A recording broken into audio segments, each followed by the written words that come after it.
Hezbollah प्रमुख Hassan Nasrallah की मौत के बावजूद लेबनान का हिजबुल्लाह कमजोर नहीं पड़ा है, बल्कि अब ऐसा लग रहा है कि हिजबुल्लाह लेबनान को आईडीएफ के लिए कहीं दूसरा राफा न बना दे। वो राफा जिसे आईडीएफ के लिए मौत का जाल कहा गया, जिसमें जो भी इजरायली सैनिक जाता वो मौत के जाल में फंस जाता। जी हां, ये बात हम नहीं कह रहे, बल्कि इजराइल और हिजबुल्लाह का युद्ध जिस ओर करवट ले रहा है उसे देखकर ऐसा लगता है कि अब आईडीएफ के लिए हिजबुल्लाह को साफ करना आसान नहीं है, बल्कि उल्टा इस शह और मात के खेल में कहीं इजराइल ही चितना हो जाए।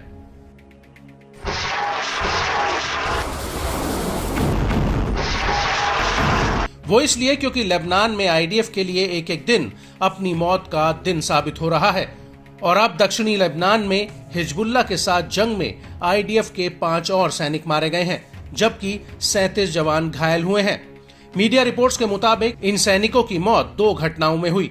पहली घटना 23 अक्टूबर 2024 को हुई, जिसमें 4 सैनिक मारे गए, जबकि दूसरी घटना 24 अक्टूबर को सुबह हुई, जिसमें आईडीएफ का 5वां सैनिक मारा गया। इजरायली मीडिया के मुताबिक 4 सैनिकों की मौत इजराइल के जारिद सेटलमेंट के उस पार दक्षिणी लेबनान में हिजबुल्लाह के साथ एक झड़प में हुई और इस झड़प में कारमेल ब्रिगेड के 4 सैनिक मारे गए और यहीं पर इसी ब्रिगेड के अतिरिक्त 4 सैनिक भी गंभीर रूप से घायल हो गए। आईडीएफ के मुताबिक हिजबुल्लाह के लड़ाकों ने आईडीएफ के ऊपर एक सुरंग में गोरिल्ला स्टाइल में हमला कर दिया।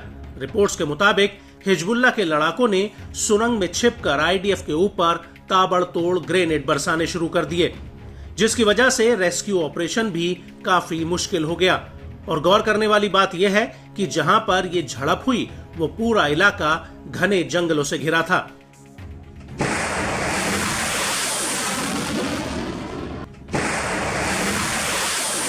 इजरायली मीडिया की माने तो 37 में से 30 घायल सैनिकों को सफाद के जीव हॉस्पिटल में भर्ती कराया गया, जबकि बचे हुए 7 जवानों को हाइफा के रामबान अस्पताल में भर्ती किया गया। आईडीएफ का कहना है कि घायलों में 2 अधिकारी भी हैं, जो 7वीं ब्रिगेड की 75वीं बटालियन के हैं।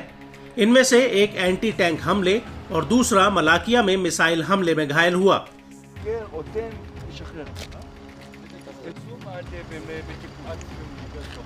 यहाँ पर आपको ये भी बता दें कि इन हमलों को लेकर हिजबुल्लाह ने बड़ा दावा किया है।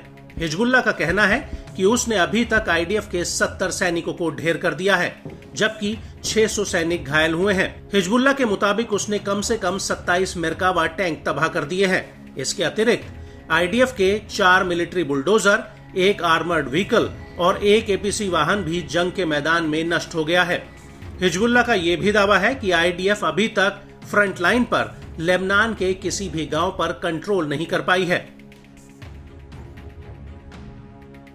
वहीं इजराइल की बात की जाए तो इन हमलों को लेकर आईडीएफ का कहना है कि उसके 4 रिजर्व सैनिक मारे गए हैं और अन्य 6 जवान गंभीर रूप से घायल हुए हैं। मृतकों में एक सैनिक ओकेस कैनाइन यूनिट का था, जिसकी मौत 24 अक्टूबर 2024 को हुई।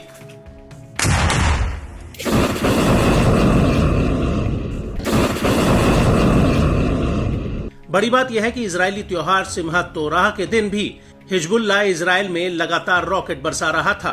हालांकि आईडीएफ का दावा है कि उसने पिछले महीने में हिजबुल्लाह के 3200 टारगेट्स पर हमला किया और 24 अक्टूबर को भी आईडीएफ ने दक्षिणी लेबनान के दाहिये में भीषण बमबारी की।